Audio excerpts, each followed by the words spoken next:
Well, good morning and good afternoon. Intro to art. I kind of let you guys in on this, and I apologize again for not being in today. We're going to kind of push through some of this color theory work that you guys have already been working on.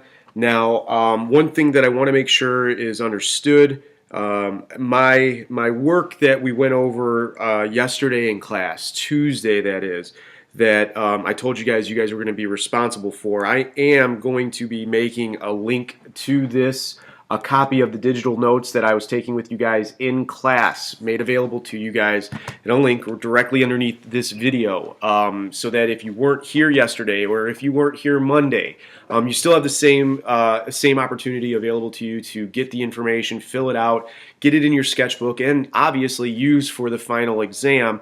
So that you guys can cover a good majority of the questions that are on that final exam. Now, like I said earlier, my goals really weren't necessarily for you guys to fill this out, and I can go back and kind of answer some questions if you're interested in answering some of those things or read through some of the definitions when I return. But what I wanted to shoot this video for primarily was to talk to you guys about what you're going to be working on today.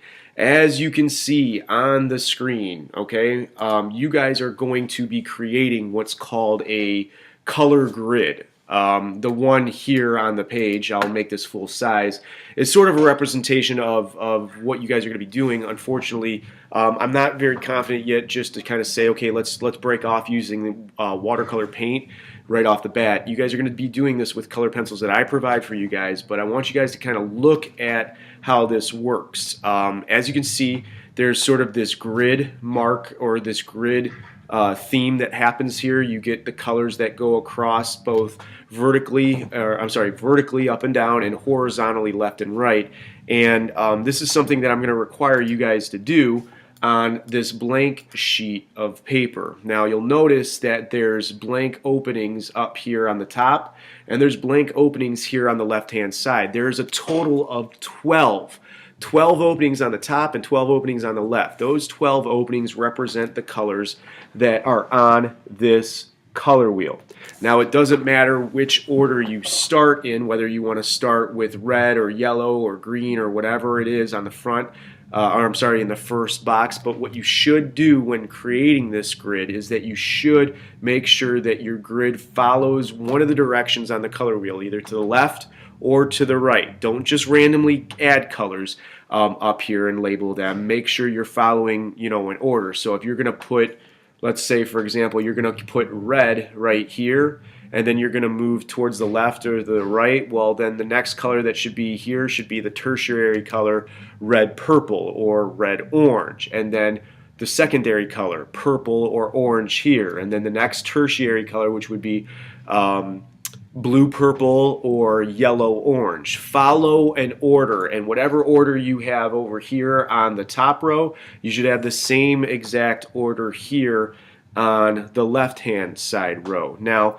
let me get rid of that and go back to this example here. All right, you'll notice that I kind of what I just explained is kind of done here, but unfortunately they don't use the regular colors. They use the fancy color names like ultramarine or Windsor blue. But the goal here that you guys are going to be working on is creating sort of a grid that shows you what the colors would look like if they were overlapped on top of each other. Now, this isn't going to be necessarily something that gets done in one day.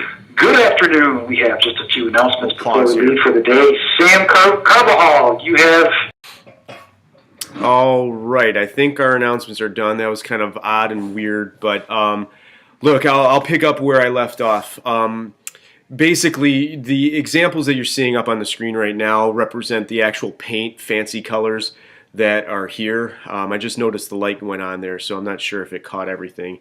Regardless, I'm looking for you guys to follow the words, the colors that I'm going to list on this video. So make sure that you have the colors in the right order, both on the top and on the bottom, and that you're using the color pencils that I'm supplying for you guys in class. Don't use any of your own, because you're going to notice in the future that you're going to run into some very interesting or maybe uninteresting effects that come up.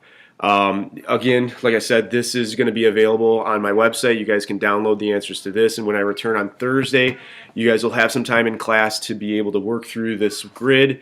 And then obviously, if you guys would like to discuss any of the information that you found on these notes, the guided notes that is, we can talk about that as well. This Friday you have an upcoming sketchbook challenge. So I will sign off here. The bell just rang. Our teachers meeting is getting ready to start, and wish you guys luck, and I will see you back here Thursday when I come in. All right? Goodbye.